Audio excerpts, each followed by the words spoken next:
Ad hoc ലേണിംഗിലേക്ക് എല്ലാവർക്കും സ്വാഗതം. Indian ഭരണഘടനയുടെ ആദ്യ കുറച്ച് ഭാഗങ്ങൾ നിങ്ങൾ പഠിച്ചു കഴിഞ്ഞു. ഭരണഘടനയിലേക്ക് എത്തിയിട്ടില്ല. ഇന്ത്യൻ ഭരണഘടനയിലേക്ക് എത്തും മുമ്പുള്ള ബ്രിട്ടീഷ് ഭരണകാലത്തെ ചില നിയമങ്ങൾ അല്ലെ, അതിനെ നമ്മൾ രണ്ടായിട്ട് തിരിക്കുമെന്ന് പറഞ്ഞു.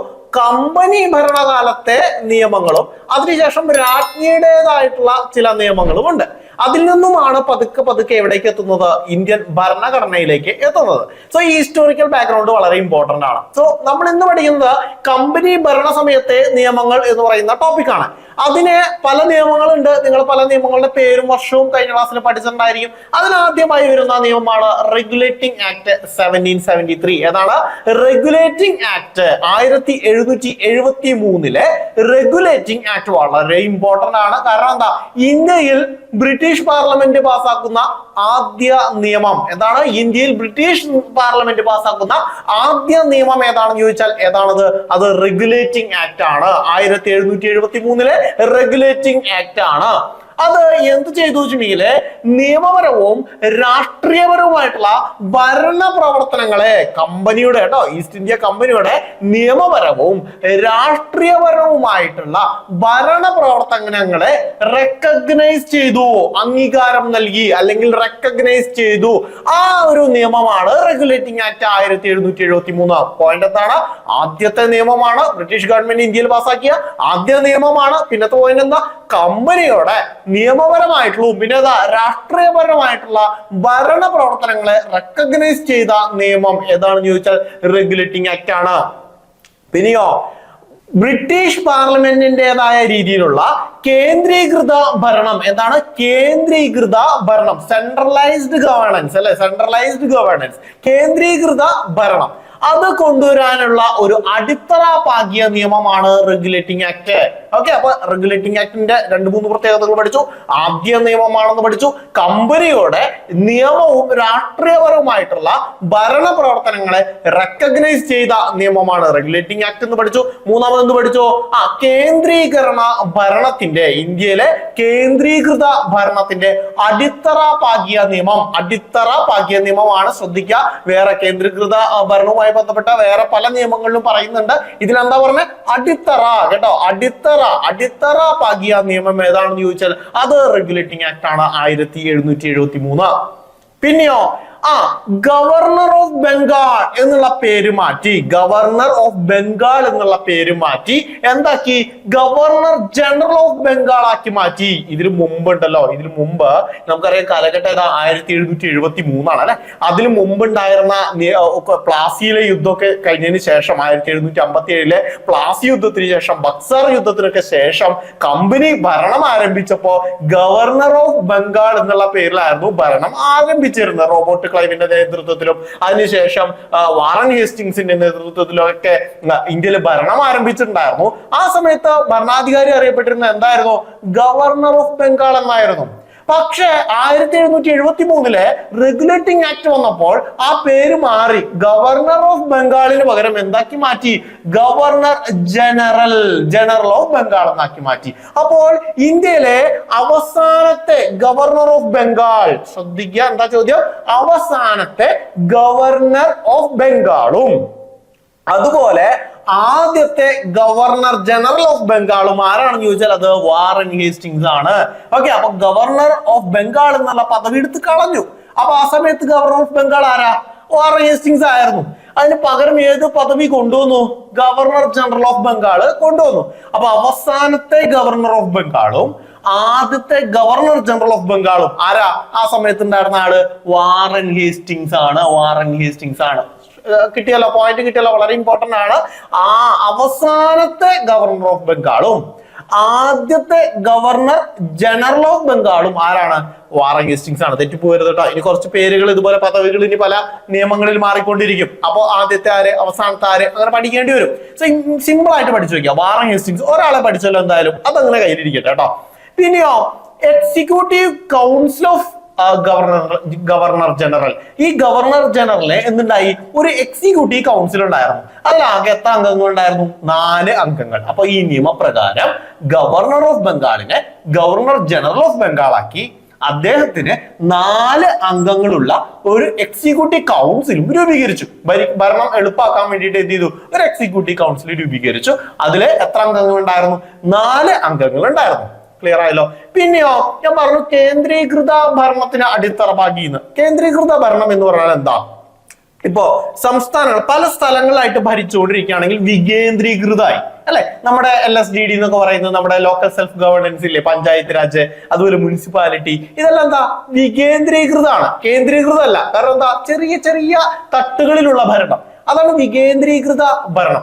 ഇതിനെല്ലാം കേന്ദ്രീകരിച്ച് ഭരിച്ചാൽ, ഒരുമിച്ച് എല്ലാവരും ഒരു കുടക്കീഴിൽ ഭരിക്കുകയാണെങ്കിൽ അതിനെന്ത് വിളിക്കും?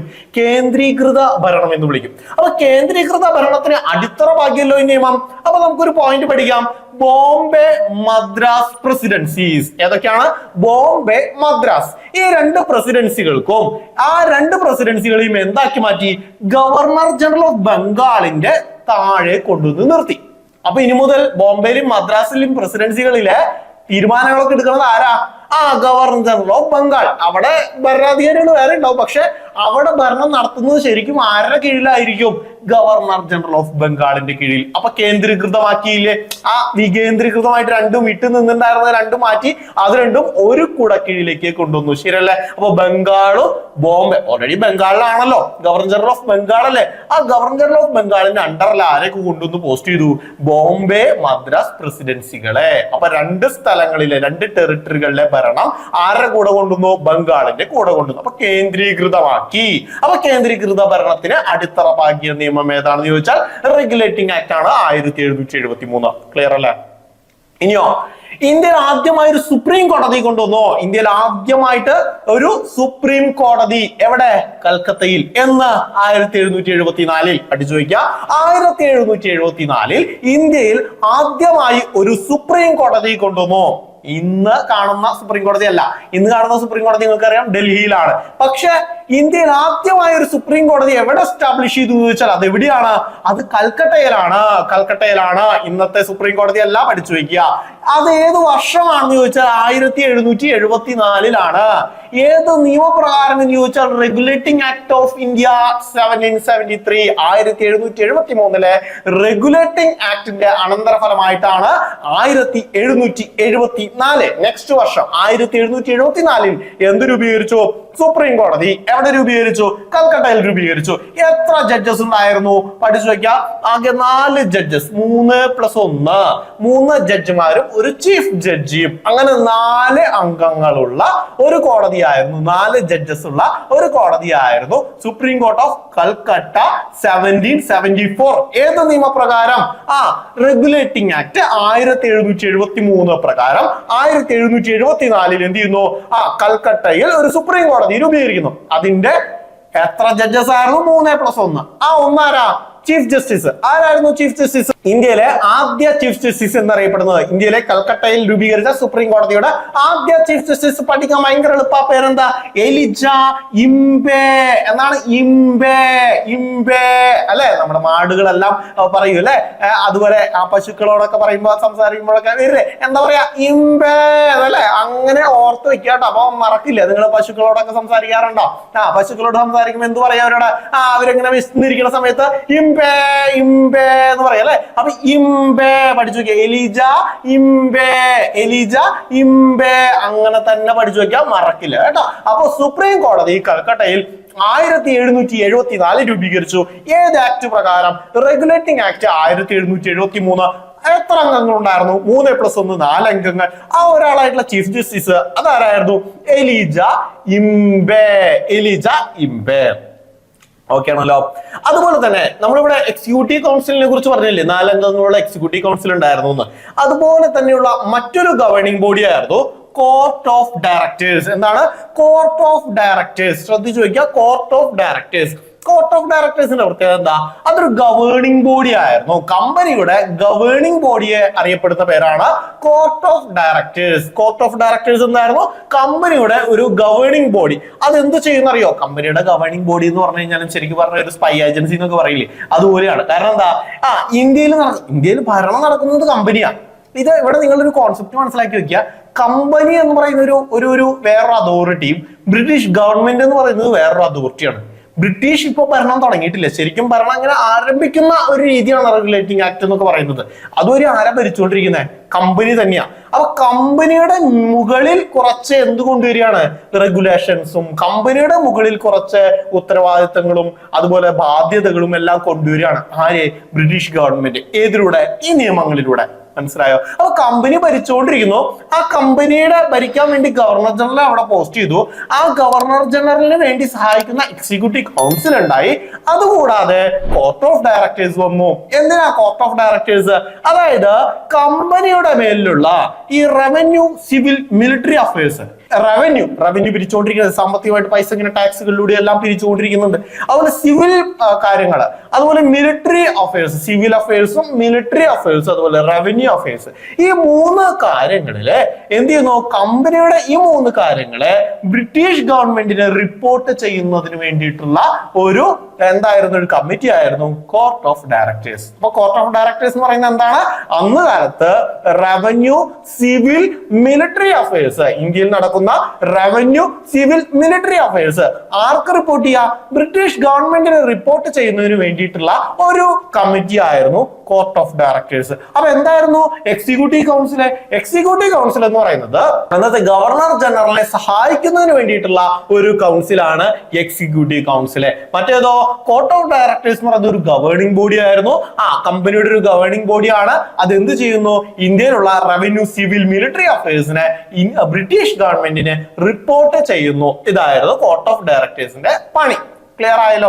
ഇനി റെഗുലേറ്റിംഗ് ആക്ട് പിന്നീട് 1781 അമെൻഡ് ചെയ്തു, ഭേദഗതി വരുത്തി. ചെറിയ ഭേദഗതികളാണ്, വലിയ കാര്യമായിട്ട് പഠിക്കാനൊന്നുമില്ല.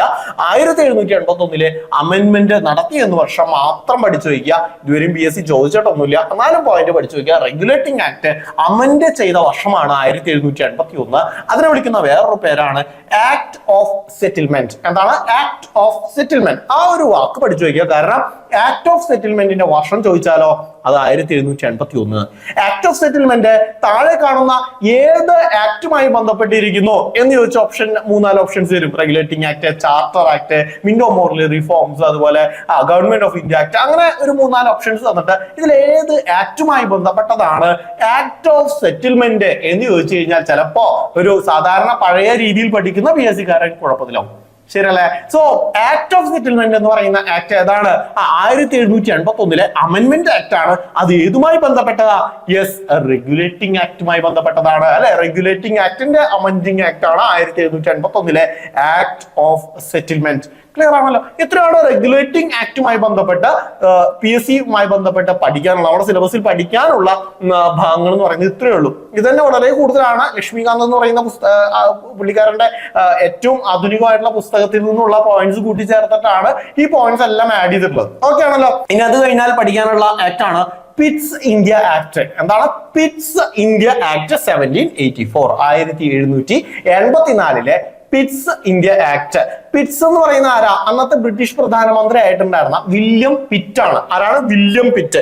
Okay, William Pitt. William Pitt. ഇതിനറിയപ്പെടുന്ന വേറൊരു പേരാണ് ഈസ്റ്റ് ഇന്ത്യ കമ്പനി നിയമം. എന്താണ്? ഈസ്റ്റ് ഇന്ത്യ കമ്പനി നിയമം. ഈസ്റ്റ് ഇന്ത്യ കമ്പനി നിയമം അഥവാ പിറ്റ്സ് ഇന്ത്യ ആക്ട് രണ്ടും സെയിം ആണ്. ഏതാ വർഷം? 1784. ആ സമയത്തുള്ള ബ്രിട്ടീഷ് പ്രധാനമന്ത്രിയുടെ പേരാണ് വില്യം പിറ്റ്. ക്ലിയർ ആണല്ലോ?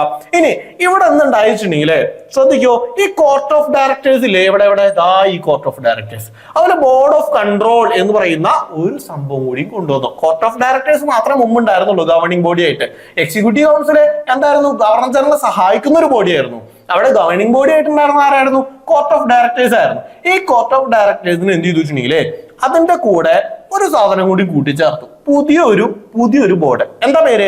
Board of control. എന്താണ്? Board of control.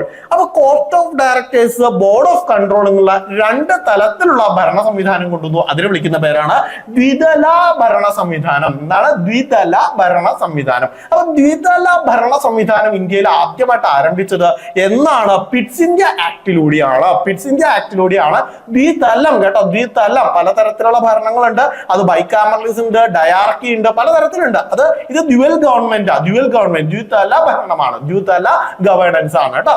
ഓരോന്നും എത്തുമ്പോൾ ഏത് ആക്ട് ആണെന്നുള്ളതൊക്കെ ആ സമയത്ത് നമുക്ക് പഠിച്ചു പോവാം, ഡോണ്ട് വറി. അപ്പൊ ഇപ്പൊ നമ്മൾ എന്താ പഠിച്ചേ? ദ്വിതല ഭരണം ഏതൊക്കെ കൂടി ചേരുമ്പോഴാ? കോർട്ട് ഓഫ് ഡയറക്ടേഴ്സും ബോർഡ് ഓഫ് കൺട്രോളും. അതിന് മുമ്പത്തെ ആക്ടിൽ നമ്മൾ കോർട്ട് ഓഫ് ഡയറക്ടേഴ്സിനെ കുറിച്ച് പഠിച്ച ഒരു ഗവർണിംഗ് ബോഡി ആണെന്ന്. അതിനെ എന്ത് ചെയ്യുന്നു വെച്ചിട്ടുണ്ടെങ്കിൽ രണ്ടായി തിരിക്കുന്നു, കോർട്ട് ഓഫ് ഡയറക്ടേഴ്സും ബോർഡ് ഓഫ് കൺട്രോളും. എന്നിട്ട് എന്ത് ചെയ്യുന്നു? വാണിജ്യ കാര്യങ്ങളെല്ലാം കോർട്ട് ഓഫ് ഡയറക്ടേഴ്സ് എന്ത് ചെയ്യുന്നു? നിയന്ത്രിക്കുന്നു. ഭരണകാര്യങ്ങളെല്ലാം ബോർഡ് ഓഫ് കൺട്രോൾ നിയന്ത്രിക്കുന്നു. അപ്പൊ രണ്ട് തരത്തിലുള്ള ഭരണ സംവിധാനങ്ങൾ ഉണ്ടായി, വാണിജ്യവും ഭരണവും. ശ്രദ്ധിക്കുക, വാണിജ്യം, ഭരണം. വാണിജ്യത്തെ ആര് നോക്കും? കോർട്ട് ഓഫ് ഡയറക്ടേഴ്സ് നോക്കുമ്പോ ഭരണത്തെ ആര് നോക്കും? Board of control. ഇങ്ങനെയുള്ള ഒരു വിഭജനം, ദ്വിതല ഭരണം എന്നുള്ള രീതിയിലുള്ള ഒരു വിഭജനം കൊണ്ടുവന്ന നിയമമാണ് പിറ്റ്സ് ഇന്ത്യ ആക്ട്. പഠിച്ചല്ലോ. അപ്പൊ വാണിജ്യം ആര് നോക്കും? ബോർഡ് ഓഫ് അല്ല, എന്താ? കോർട്ട് ഓഫ് ഡയറക്ടേഴ്സ് ആണ്. കോർട്ട് ഓഫ് ഡയറക്ടേഴ്സ് ആണ് വാണിജ്യം നോക്കുന്നത്. ഭരണം ബോർഡ് ഓഫ് കൺട്രോൾ ആണ്. ക്ലിയർ ആണല്ലോ. ഇനി ഈ ആക്ടിലൂടെ ഉണ്ടല്ലോ ഇന്ത്യയെ ആദ്യമായിട്ട് ഇന്ത്യൻ പ്രദേശങ്ങൾ, ഇന്ത്യൻ ടെറിട്ടറിയെ എന്ത് വിളിക്കാൻ തുടങ്ങി? അന്ന് ഇന്ത്യ എന്ന് പറയുമ്പോൾ എന്താ? മ്യാൻമർ ഉണ്ട്, അതുപോലെ തന്നെ ഇപ്പോഴത്തെ ബംഗ്ലാദേശ്, പാകിസ്ഥാൻ തുടങ്ങിയ ഈ ഭാഗങ്ങളെല്ലാം കൂടി ചേർന്നൊരു ഇന്ത്യൻ ടെറിട്ടറി ഉള്ളൂ. അല്ലാണ്ട് കറക്റ്റ് ഇപ്പോഴത്തെ രാജ്യമൊന്നല്ല കേട്ടോ. നിങ്ങൾ അങ്ങനെ ചിന്തിക്കരുത്, മനസ്സിലാലോചിക്കുക. ഇന്ത്യയുടെ മാപ്പ് എന്ന് പറയുമ്പോൾ ഇന്നത്തെ ജമ്മു കാശ്മീർ മുതൽ തിരുവനന്തപുരം വരെയുള്ള, അല്ലെങ്കിൽ ഗുജറാത്ത് മുതൽ അരുണാചൽ പ്രദേശ് വരെയുള്ള ആ ഒരു മാപ്പല്ല. അതൊന്നും മനസ്സിലാക്കുക കേട്ടോ. സോ ഇന്ത്യൻ പ്രദേശങ്ങളെ എന്ത് ചെയ്യുന്നു? ബ്രിട്ടീഷ് പൊസഷൻസ് ഇൻ ഇന്ത്യ എന്നുള്ള പേരിൽ അറിയപ്പെടാൻ തുടങ്ങി. മനസ്സിലായ? ആദ്യമായിട്ട് ഇന്ത്യയിലെ ബ്രിട്ടീഷ് സ്വാധീനമുള്ള മേഖലകളെ, എല്ലാമല്ല, ബ്രിട്ടീഷ് സ്വാധീനമുള്ള മേഖലകളെ ആദ്യമായിട്ട് ബ്രിട്ടീഷ് പൊസഷൻസ് ഇൻ ഇന്ത്യ എന്ന് പറയാൻ തുടങ്ങി. ശരിക്കും ബ്രിട്ടീഷ് പൊസഷൻ ആണോ? ആ സമയത്ത് കമ്പനിയുടെ പൊസഷൻ ആയിട്ടുണ്ടായിരുന്നുള്ളൂ. ബ്രിട്ടീഷ് എന്ന് പറയുന്നത് ബ്രിട്ടീഷ് ഗവൺമെന്റ്, അത് വേറെ ശരിക്കും. പക്ഷേ ബ്രിട്ടീഷ് ഗവൺമെന്റ് പിറ്റ്സ് ഇന്ത്യ ആക്ടിലൂടെ എന്ത് പറഞ്ഞു? ബ്രിട്ടീഷ് പൊസഷൻസ് ഇൻ ഇന്ത്യ എന്നുള്ള വേർഡ് കൂട്ടിച്ചേർത്തു. അതായത് ബ്രിട്ടന്റെ കൈവശത്തിലിരിക്കുന്ന ഇന്ത്യ, അല്ലെ? ബ്രിട്ടന്റെ കൈവശം, പൊസഷൻ എന്ന് പറയുന്നത് എന്താ? കൈവശം, അല്ലെ? അപ്പൊ കൈവശത്തിലിരിക്കുന്ന ഇന്ത്യ. അപ്പൊ ബ്രിട്ടീഷ് പൊസഷൻസ് ഇൻ ഇന്ത്യ എന്ന ആദ്യമായിട്ട് ബ്രിട്ടീഷ് രേഖകളിൽ, ബ്രിട്ടീഷ് നിയമങ്ങളിൽ പ്രതിപാദിച്ചത് ഏത് നിയമത്തിലാണെന്ന് ചോദിച്ചാൽ അത് പിറ്റ്സ് ഇന്ത്യ ആക്ട് 1784 ആണ്. 1784 പിറ്റ്സ് ഇന്ത്യ ആക്ട് ആണെന്ന് പഠിച്ചു വെക്കുക. ക്ലിയർ ആണല്ലോ. അതുപോലെ തന്നെ കമ്പനിയുടെ മേൽ, ശ്രദ്ധിക്കുക, കമ്പനിയുടെ മേൽ പരമാധികാരം കൈവന്നു. ശ്രദ്ധിക്കുക, പരമാധികാരം അഥവാ സോവറിനിറ്റി, അല്ലെ? സോവറിനിറ്റി, പരമാധികാരം കൈവന്ന് തുടങ്ങുന്നു. ആരംഭഘട്ടമാണ്, അല്ലെ? ഇനി സോവറിനിറ്റി മുഴുവനായിട്ട് ഏറ്റെടുക്കാൻ പോണേ ഉള്ളൂ. പക്ഷെ ആ സോവറിനിറ്റിയുടെ, പരമാധികാരത്തിന്റെ തുടക്ക ഭാഗം എന്ന് പറയുന്നത് എവിടെ വന്നു? ഈ പിറ്റ്സ് ഇന്ത്യ ആക്ടിലൂടെ വന്നു. അത് തന്നെയാണ് ഈ ബ്രിട്ടീഷ് പൊസഷൻസ് ഇൻ ഇന്ത്യ എന്ന് പറയുന്ന കാരണം. എന്തായി? ഇന്ത്യയുടെ മേലെ ഒരു പരമാധികാരം കൊണ്ടുവരികയാണ്. ബ്രിട്ടീഷ് പൊസഷൻസ് ഇൻ ഇന്ത്യ എന്ന് പറയുമ്പോൾ ബ്രിട്ടന്റെ കൈവശത്തിൽ ഇരിക്കുന്ന ഇന്ത്യ എന്നായി. ദാറ്റ് മീൻസ് ബ്രിട്ടൻ എന്തായി? സോവറിനായി. എന്തിന്റെ മുകളില്? ഇന്ത്യയുടെ ഈ പൊസഷൻസ് ആയിട്ടുള്ള ടെറിട്ടറിയുടെ മുകളിൽ, അല്ലെ? ഇന്ത്യയിൽ നിന്നും ഏത് ടെറിട്ടറിയാണോ പൊസസ് ചെയ്തിരിക്കുന്നത് അത്രയും ഭാഗത്തെയും പരമാധികാരം ആര് ഏറ്റെടുക്കുകയാണ്? ബ്രിട്ടീഷ് ഗവൺമെന്റ് ഏറ്റെടുക്കുകയാണ്. സോ ഈ നിയമത്തിലൂടെ ആദ്യമായിട്ട് ബ്രിട്ടീഷ് പൊസഷൻസ് ഇൻ ഇന്ത്യ എന്ന ഇന്ത്യൻ ടെറിട്ടറിയെ വിളിച്ചു. അതോടൊപ്പം തന്നെ നമുക്ക് ചേർത്ത് പഠിക്കാം എന്താണ്? കമ്പനിയുടെ മേൽ പരമാധികാരം കൊണ്ടുവന്ന് തുടങ്ങി. ആരംഭഘട്ടമാണ് കേട്ടോ. തുടങ്ങി എന്ന് പഠിച്ചു വെക്കാം. കിട്ടിയാൽ ഇത്രയും കാര്യങ്ങൾ. ഇനി നമുക്ക് അറിയാം അടുത്ത നിയമം നമ്മൾ പഠിക്കാനുള്ളത് ചാർട്ടർ ആക്ട് ആണ്. 1793. കഴിഞ്ഞ ക്ലാസ്സുകളിൽ ഈ വർഷങ്ങളൊക്കെ നിങ്ങൾ പഠിച്ചിട്ടുള്ള, അല്ലെ? 1793 ഏത് നിയമം? ചാർട്ടർ നിയമം. ചാർട്ടർ ആക്ട് 1793 പഠിക്കാം നമുക്ക്. അതിനകത്ത് വളരെ കാര്യമായിട്ടൊന്നും പഠിക്കാനില്ല. കമ്പനിയുടെ ഭരണം ഉണ്ടല്ലോ, ആ കമ്പനിയുടെ ഭരണത്തിന് അനുവാദം കൊടുത്തേണ്ടത് ആരാ? ബ്രിട്ടീഷ് ഈസ്റ്റ് ഇന്ത്യ കമ്പനിക്ക് അനുവാദം കൊടുത്തിരിക്കുന്ന ആരാ? ബ്രിട്ടീഷ് ഗവൺമെന്റ് ആണ്, അല്ലെ? അപ്പോ 20 വർഷത്തേക്ക് കൂടി കമ്പനിക്ക് ഇന്ത്യയിൽ തുടരാൻ ബ്രിട്ടീഷ് ഗവൺമെന്റ് അനുവാദം കൊടുത്തു കേട്ടോ. ബ്രിട്ടീഷ് ഗവൺമെന്റ് എന്ത് ചെയ്യുന്നു? അനുവാദം കൊടുക്കുന്നു. ആർക്ക് അനുവാദം കൊടുത്തു? ബ്രിട്ടീഷ് ഈസ്റ്റ് ഇന്ത്യ കമ്പനിക്ക്. എന്തിന്? ഇന്ത്യയിൽ തുടരാൻ. എത്ര കാലത്തേക്ക്? 20 വർഷത്തേക്ക്. ഈ നിയമമാണ് ചാർട്ടർ ആക്ട് 1793. ഇതിൽ കുറച്ച് കാര്യങ്ങൾ കൂടി പറയുന്നുണ്ട്, പക്ഷെ അതൊന്നും ഡീറ്റെയിൽ ആയിട്ട് കുറെ ഒന്നും പഠിക്കേണ്ട ആവശ്യമില്ല. കാരണം എന്താ, ബോർഡ് ഓഫ് കൺട്രോളിന് കൂടുതൽ അധികാരങ്ങൾ കൊടുത്തു, അല്ലെങ്കിൽ അത്തരത്തിലുള്ള സിമ്പിൾ പോയിന്റ്സ്, ഒരു ചോദ്യമായിട്ട് ചോദിക്കാവുന്ന കാര്യങ്ങളൊന്നും അതിനകത്ത് കണ്ടില്ല. ആ കൂടി ഈ ഒരു പോയിന്റേ ഉള്ളൂ. 20 വർഷത്തേക്ക് കൂടി കമ്പനിക്ക് ഇന്ത്യയിൽ തുടരാനുള്ള അധികാരം ബ്രിട്ടീഷ് ഗവൺമെന്റ് കൊടുത്തു. ക്ലിയർ അല്ലേ? നമ്മൾ എന്തൊക്കെ പഠിച്ചു? റെഗുലേറ്റിംഗ് ആക്ട് പഠിച്ചു, ഇന്ത്യയിൽ ആദ്യ നിയമമാണെന്ന് പഠിച്ചു, രാഷ്ട്രീയ ഭരണ പ്രവർത്തനങ്ങളെ റെക്കഗ്നൈസ് ചെയ്തു എന്ന് പഠിച്ചു. എന്റെ ഒപ്പം തന്നെ റിവൈസ് ചെയ്യുന്ന സമയത്ത് നിങ്ങൾ എന്റെ ഒപ്പം തന്നെ പറയാൻ ശ്രമിക്കുക കേട്ടോ, മനസ്സിൽ പറഞ്ഞു നോക്കുക, കിട്ടുന്നുണ്ടോ നോക്കുക കേട്ടോ. ഓക്കെ, എന്നിട്ട് എന്ത് ചെയ്തു? ഗവർണർ ഓഫ് ബംഗാളിനെ ഗവർണർ ജനറൽ ഓഫ് ബംഗാൾ എന്ന് വിശേഷിപ്പിച്ചു. അവസാനത്തെ governor of Bengal Warren Hastings, ആദ്യത്തെ governor general of Bengal Warren Hastings. Executive council of governor general ഉണ്ടായിരുന്നു, അതിൽ 4 അംഗങ്ങളുണ്ടായി. ബോംബെ മദ്രാസ് പ്രസിഡൻസികളെ ഗവർണർ ജനറൽ ഓഫ് ബംഗാളിന്റെ അണ്ടറിലേക്ക് കൊണ്ടുവന്നു. അതാണ് ഈ കേന്ദ്രീകൃത ഭരണം കൊണ്ട് ഉദ്ദേശിച്ചത്.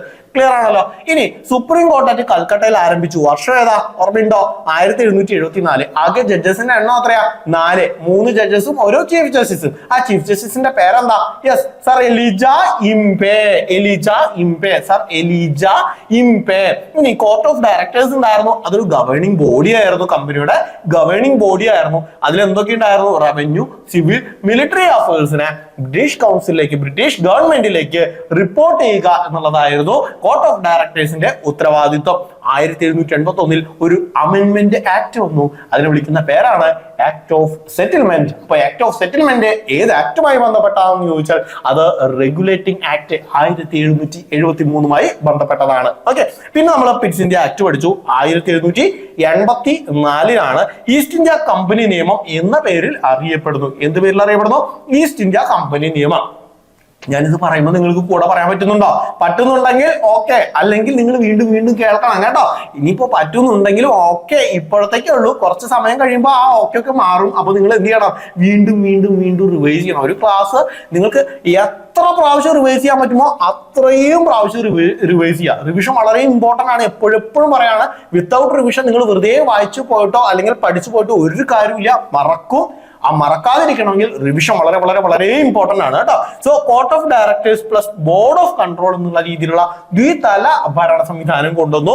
അത് കോർട്ട് ഓഫ് ഡയറക്ടേഴ്സ് വാണിജ്യം നോക്കുമ്പോൾ ബോർഡ് ഓഫ് ഡയറക്ടേഴ്സ് ഭരണം കൈകാര്യം ചെയ്യണമെന്ന് പറഞ്ഞു. ആദ്യമായിട്ട് ബ്രിട്ടീഷ് പൊസഷൻസ് ഇൻ ഇന്ത്യ എന്ന ഇന്ത്യയിലെ ടെറിട്ടറികളെ വിശേഷിപ്പിച്ചു. അതുപോലെ കമ്പനിയുടെ മേൽ ഓക്കെ, ബ്രിട്ടീഷ് ഈസ്റ്റ് ഇന്ത്യ കമ്പനിയുടെ മേൽ പരമാധികാരം, സോവറിറ്റി ആർക്ക് വന്നു? ബ്രിട്ടീഷ് ഗവൺമെന്റിന്, അല്ലെങ്കിൽ രാജ്ഞിക്ക് എന്നും വേണമെങ്കിൽ പറയാം. രാജ്ഞിക്ക് പരമാധികാരം ആരുടെ മേൽ വന്നു? കമ്പനിയുടെ മേൽ വന്നു. അത് ഏത് നിയമപ്രകാരം? Pitt's India act 1784. അതുപോലെ ചാർട്ടർ നിയമം 1793 വന്നു. എന്താ പ്രത്യേകത? 20 വർഷത്തേക്ക് കൂടി കമ്പനിയുടെ ഭരണത്തെ, അല്ലെങ്കിൽ കമ്പനിക്ക് ഇന്ത്യയിൽ തുടരാനുള്ള ആ ഒരു അനുവാദം ബ്രിട്ടീഷ് ഗവൺമെന്റ് 20 വർഷത്തേക്ക് കൂടി കൊടുത്ത നിയമമാണ് ഇത്, ചാർട്ടർ ആക്ട് 1793. ഇനി നമുക്ക് പഠിക്കാനുള്ള ചാർട്ടർ ആക്ട് 1813 ഉണ്ട്, ചാർട്ടർ ആക്ട് 1833 ഉണ്ട്, ചാർട്ടർ ആക്ട് 1853 ഉണ്ട്. അത് പഠിക്കാനുള്ള ഐഡിയ ഞാൻ പറഞ്ഞിട്ടുണ്ടായിരുന്നു. 793 പഠിച്ചു കഴിഞ്ഞാൽ എന്ത് ചെയ്യണം? 1793 പ്ലസ് എന്ത് ചെയ്യണം? 20 കൂട്ടണം. അപ്പൊ എന്ത് കിട്ടും? 1813 കിട്ടും. പ്ലസ് 20 കൂട്ടണം. അപ്പൊ എന്ത് കിട്ടും? 1833 കിട്ടും. പ്ലസ് 20 കൂട്ടണം. അപ്പൊ എന്ത് കിട്ടും? 1853 കിട്ടും. അപ്പൊ 4 ചാർട്ടർ നിയമങ്ങളെ വർഷങ്ങൾ നിങ്ങൾ കഴിഞ്ഞ ക്ലാസ്സിൽ പഠിച്ചിട്ടുണ്ട് അല്ലേ? 1793 ചാർട്ടർ നിയമം, 1813 ചാർട്ടർ നിയമം, 1833 ചാർട്ടർ നിയമം, 1853 ചാർട്ടർ നിയമം. അതും കൂടി പഠിച്ചു കഴിഞ്ഞു കഴിഞ്ഞാൽ കമ്പനി ഭരണ സമയത്തെ നിയമങ്ങൾ എന്ന് പറയുന്ന ഒരു ടോപ്പിക് തീരും. അത് നമുക്ക് അടുത്ത ക്ലാസ്സിൽ പഠിക്കാം.